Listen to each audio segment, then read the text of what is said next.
So, Senator Franken, explain Mitch McConnell to us. I mean, he literally switched on Trump on a dime, and now he's trying to claim that what he did somehow vindicated the Constitution. Please make it make sense. Well, I served with Mitch for about 9 years, and I didn't talk to him a lot, but he had a very good speechwriter. I think, sure, the writer who wrote that speech. And so when I would talk to him, it'd be after he gave a really good speech on like a commemoration of 9/11 or at a spouse dinner or something. And I remember once going up to him and saying, like, I really liked your speech last night. And he said, well, you can't go wrong when you quote Mansfield. And I was a spouser. And I said, and I just took a chance. I said, I really like your speeches better that aren't in the service of evil. And he said, I like the evil ones better. And I thought, God, he's got a good sense of humor. I didn't realize that. And no, he meant that. He's a pretty cynical guy. I mean, that's who he is. And that speech, of course, I think, as you indicated, that was targeted at corporate donors who, after January 6th, abandoned him. And also probably for the midterms to target moderate, suburbanites and that kind of voters. So everything he does is calculated, and everything he does is cynical, and most of it's evil.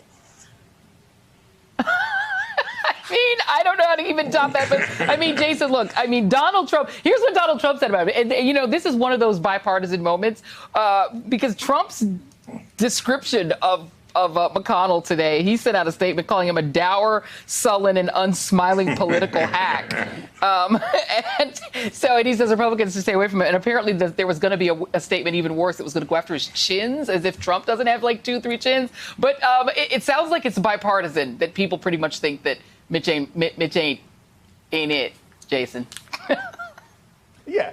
Well, look, the man doesn't cast a reflection. He's sort of the epitome of evil, as Al sort of Franken said. And he never liked, like I said, I think he could breathe on a mirror and nothing appears there. It's just nothing at all. But it's not surprising because Mitch McConnell's always been that kind of guy. And really what's happening right now, Joy, you're exactly right. It's about the money. Donald Trump is in Mar-a-Lago like one of those memes with like stacks of 50s on his ear, because he's basically like, hello, I'm the one who's got all the cash for the Republican Party. It's coming through me. Mitch has to come through me. Gates has to come through me. And Mitch is trying to set up a stream of donors to keep this Republican Party alive that does not require them to go down to Mar-a-Lago every 6 weeks and kiss the ring. And this is the beginning of that begging process. I just don't know if it's going to be all that effective.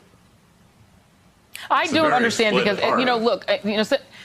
yeah, exactly. And Senator Franken, look, you had Perdue saying he's going to run again. He runs by saying this of the two sitting senators of Georgia, that the people of Georgia are represented by two of the most radically liberal individuals ever to occupy a seat in the House of Florida Senate. I wonder what he doesn't like about the black guy and the Jewish guy. Something about them, I don't know, it bothers him.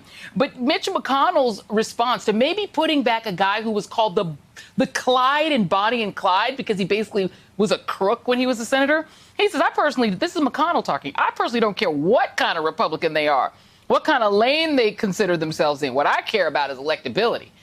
So if Satan B. Jones wants to run for the United States Senate, Mitch is like, take him. That's good. That's him, Senator. If he can win. Now, Perdue lost this time, and he lost against Ossoff.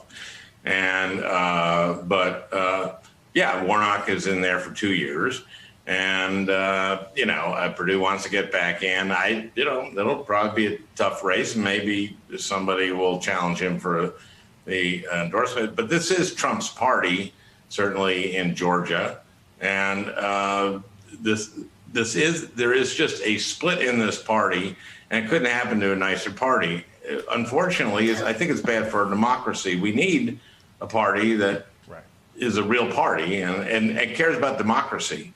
And certainly the Trump wing of the party doesn't, and also the McConnell wing doesn't, as we know, when it comes to voter suppression. And they aren't even going to ever care again about winning the popular vote. They just want to, nationally, they just want to just barely get by. If they lose by 6 million next time, they may win.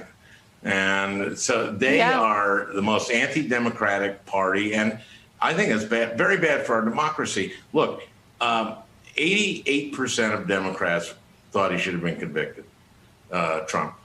Only 14% of Republicans.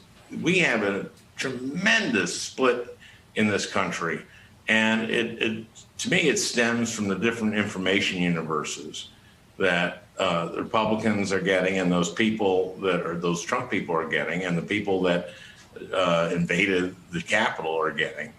And it's very dangerous. We live in a very dangerous time.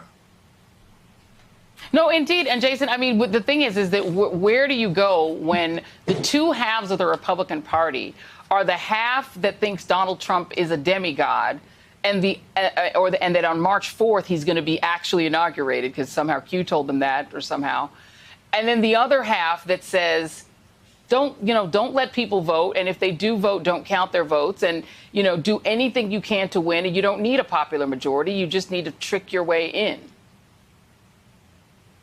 Well, Joy, I don't even think that's a 50-50 split. At this point, the Republican Party is like 60-40 between Proud Boys and the Klan, right? Who do you want as a neighbor? Neither one.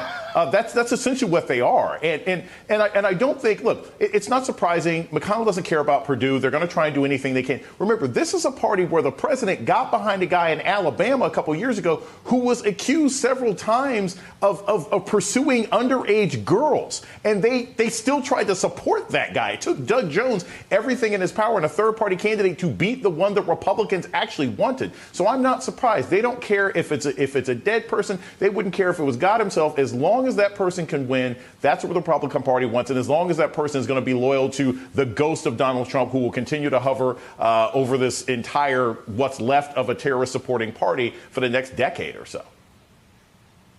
Well, and then I wonder, Senator Franken, then, is there a place in which Mitch McConnell actually might be playing himself? Because he tries to walk the line between saying he's responsible, Trump is, but also, so he wants the donors, but he also wants the Trump people. At a certain point, does he just end up losing control of the party? So like Ron Johnson. It's a really good question. I mean, you don't underestimate him. And I think he did what he felt he had to do, but it was really zigzaggy, boy. I mean, at one point in the speech, he said that, incitement is a legal term, but there's no doubt that he provoked this. And that's the same thing, Mitch. Synonym. Also, then he said, well, there's criminal and civil consequences here, and and he could be charged and be a flight risk. So he would be charged and be in a maximum security prison. I hate to interrupt. Criminals. I hate to interrupt this perfect impression of Mitch McConnell, but I have to because we have to end the show. Former Senator Al Franken and Jason Johnson, y'all are great. Thank you. That's tonight's ReidOut.